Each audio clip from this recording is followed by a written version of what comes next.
खुलुमबाय गोजोन फुंबिलिनि बयनिसिमबो गाहाम हामलायथि बावहरग्रोनाय थाबाय। आसा खालामो बयबो मोजाङैनो दङ। नोंथांमोननि थाखाय आं गोदान मोनसे खौरां लानानै नुजाथिफैलायबाय। आसा खालामो नोंथांमोना खौरांखौ नायनानै मोजां मोनगोन। चिराङाव 3-4 दान बैसोनि मासे मैदेर फिसा बोखांनो हादों हाग्रा बिफाना। चिरां जिल्ला रुनिखाता फरेस्ट रेन्जनि साखाथियाव थानाय दादगारि हाथिसार 2 नं धरमपुर गामियाव हाग्रानि मासे मैदेर फिसा फालोनिफ्राय आन्दायनानै थालांदों। ओनसोलनि रायजोफ्रा खौरां हरनायनि उनाव सान्थिपुर आरो दाउस्रि फरेस्ट बिफाननि मावथि हान्जाया मैदेर फिसाखौ हरनि समावनो हमनानै लायो आरो सान्थिपुर फरेस्ट मावख'आव दोनफैयो।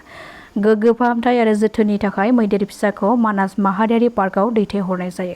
थांनाय बावैसो सान सिगां बे ओनसोलावनो मासे हाग्रानि मैदेर बिमा थैनायनिनो फिसा जानो हागौ होननानै रुनिखाता फरेस्ट रेन्जनि रेन्जार समनिक मोसाहारि बिथाङा खौरां बिजोंनि गेजेरजों गावनि बिबुंथियाव फोरमायदों। रायजोआव आसाम पुलिसआ निसा फेग्रा मुवाफोरनि हेंथायै गोख्रों सिग्रोमनाय हाबाफारिखौ जागायगासिनो दङ। बेनि गेजेरावनो बेबादि फेग्रा मुवानि हेंथायै सोमावसारनायनि गेजेरजों बरपेटा रड पुलिस हान्जाया सिग्रोमनायनि गेजेरजों ड्राग्सजों लोगोसे सासे सुबुंखौ खानो हादों। हमजानाय ड्राग्स फालांगिरिखौ आरशिद आली आरो बिनिफ्राय ड्राग्सजों आबुं गं 8 कन्टेनारफोरखौ बोखांनो हादों पुलिस बिफाना। मिथिनो हानाय बादिब्ला आरशिद आलीआ गोबाव समनिफ्रायनो ड्राग्सनि फालांगिरि खालामबोबाय थादोंमोन, नाथाय पुलिसआ मोनसे स्रोद सुलुंनि गेजेरजों संदाननानै बे ड्राग्स फालांगिरि आरशिद आलीखौ खानो हायो। रायजो नाङैनो Assam judicial service junior administrative साख्रियाव बर' रावा थिसनजायैखौ लानानै एबसुनि गोख्रों सोमावसारनाय। आसाम सोरखार आरो गुवाहाटी गोजौ बिजिरसालिया आसामनि सोरखारि लोगो राव आरो संबिजिरथि 8थि फारिलाइयाव सोसनजानाय बर' रावखौ दासिमबो नेवसिगारनानै दङ। मख'नो गोनांदि आसामनि सोरखारि राव महरै गनायथि मोननायनि उनावबो सिगाङाव नेवसिगारनाय बादियैनो बे खेबावबो आसाम जुडिसियेल सार्भिसनि जुनियर एडमिनिस्ट्रेटिभ साख्रिनि सार्कुलाराव 50 मार्क्सनि लेंगुवेज पेपाराव बर' राव थिसननायखौ नुनो मोननाय जायाखै, जायनि थाखाय दुलाराय बर' फरायसा आफादा रायजोनि दाब दाब जायगायावनो गोख्रों सोमावसारदों। मख'नो गोनांदि दुलाराय बर' फरायसा आफादा थांनाय गोलाव बोसोरनिफ्रायनो आसाम जुडिसियेल सार्भिसनि आनजादाव पेपार 50 नम्बर सोसननाय आरो जुनियर एडमिनिस्ट्रेटिभ एसिस्टेन्ट आनजादाव बर' रावनिफ्राय पेपार 20 नम्बर सोसननाय दाबिफोरखौ लानानै दाबि दैखांबोदोंमोन। बेबादिनो बावैसो सान सिगांसो थांनाय 14 जुलाइ खालाराव दुलाराय बर' फरायसा आफादा बे दाबिफोरखौ लानानै क'क्राझार जिल्ला बेंगिरि मासान्दा एम13 IAS नि गेजेरजों गुवाहाटी हाइकर्टनि रेजिस्ट्रार आरो गुवाहाटी हाइकर्टनि चिफ जास्टिसनिसिम गोसोखां बिलाइबो दैथायहरनाय जादोंमोन, नाथाय बे दैथायहरनाया जेबो फिथाइ थायैलाय एबसुआ एडभार्टाइजमेन्ट बिलाइखौ सावनानै गोख्रों खुद्रिसारदों। NIA केस नांनानै थानाय सा 13 बारग' एक्स एनडिपिफोरा मैया क'क्राझार जेलनिफ्राय उदां अख्राङाव फैनो मोनबाय।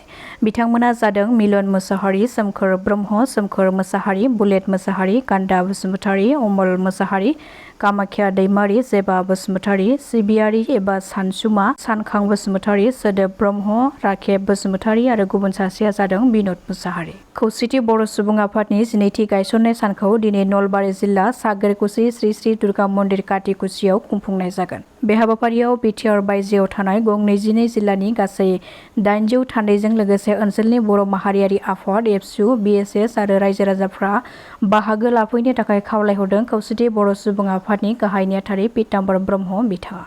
CRPF कब्रा बिर जुवान प्राणेश्वर कचनि जिउ गैयै देहाखौ मैया न'आव लाबोनानै जोबथा बिदाय होबाय। मख'नो गोनांदि क'क्राझार मागुरमारि राभापारा गामिनि 209 नं कब्रा CRPF जवान प्राणेश्वर कचआ झारखन्डनि बखार जायगायाव नक्सालफोरनि बेरेखा अपारेसनाव अबथिरायै जिउ खोमानांनाया हादोरजों आरो आसाम आरो क'क्राझार नाङैनो दुखुनि साया साग्लोबहोदों। मैया बिर जवान प्राणेश्वर कचनि जिउ गैयै देहाखौ न'आव लाबोनानै जोबथा बिदाय होयो। जोबथा बिदाय होनाय हाबाफारियाव क'क्राझार जिल्लानि जिल्ला बेंगिरि मासान्दा मेगदालिन पार्टिन, क'क्राझार सानजा जनजाति बिधान सभा बियाबनि MLA लरेन्स इस्लारि, मावफुं सोद्रोमा रन्जित बसुमतारी, बारग' मन्त्रि प्रमिला रानी ब्रह्म, MCLA देरहासार बसुमतारी, पुलिस खुंथायनि गोजौ थाखोनि बिबानगिरि आरो ओनसोलनि रायजो राजाफ्रा बे हाबाफारियाव बाहागो लादोंमोन। डिमाकुसि पुलिस थानायाव दुंहाव थासारि सोमजिदों। पुलिसआ एक्सिडेन्ट खालामग्रा दायनिगिरिखौ हगारनानै होफिननायनि थाखाय रायजोफ्रा गोख्रों खुद्रिसारदों। मिथिनो मोननाय बादिब्ला थांनाय 15 जुलाइखालि डिमाकुसि हांस्रा गामिनि मारुवा बर' 42 बोसोर बैसोनि सासे आबादारिखौ मटर बाइकजों सौग्रावनानै गोथौयै जोखोम खालामनाय दायनिगिरिखौ डिमाकुसि पुलिसआ हमनानै लाखियाबालासिनो हगारहरनाय जाथायखौ लानानै इसिङारि दुंहाव थासारि सोमजिदों। दायनिगिरिखौ रायजो राजाफ्रा नागिरनानै डिमाकुसि थानायाव होंगो दोंगो खालामफैदों। थांनाय बुधबारनि बेलासिनि 4 रिंगासो समाव सुक्लायनि सासे सुबुङा बाइकजों मारुवा बर'खौ एक्सिडेन्ट खालामदों। उनाव बे गोब्राब जखम जानाय मारुवा बर'खौ डिमाकुसिनिफ्राय गुवाहाटी फारसे लांबाय थानाय समावनो अबथिरायै जिउ खहा जायो। मारुवा बर'आ मैया बे जाथायखौ लानानैनो नखर आरो गामिनि फोलेरफोरा थानायाव थार बिजिरनायखौ नागिरनानै रायजो राजाफ्रा पुलिस थानाखौ बेंखनदों। 8 तारिखात बापुजी गौसाला मन्दिरनि सं बाबाजी आरो सामलाय आफादनि निहिर बर'जों गोरोन्थि बुजिलायनाया सावरायलायनायनि गेजेरजों मोनसे गोरोबथायाव फैबाय। बे जाथायखौ लानानै मोनसे गोदान सोलो खालामनो नाजादोंमोन। डिमाकुसि एबसुनि नारसिननाय आरो दैदेननायाव बे सावरायलायनाया गोरोबथायाव फैयो। मिथिनो मोननाय बादिब्ला थांनाय 14 जुलाइ खालारखालि सुक्लायाव थानाय बापुजी गौसाला मन्दिराव मोनसे फिसा जाथाय जादोंमोन, जेराव बेखौ लानानैनो ओनसोलनि खावसे सुबुंफ्रा गुवार गिदिर जाथाय होननानै समाजारि बिजोङाव फोसावदोंमोन।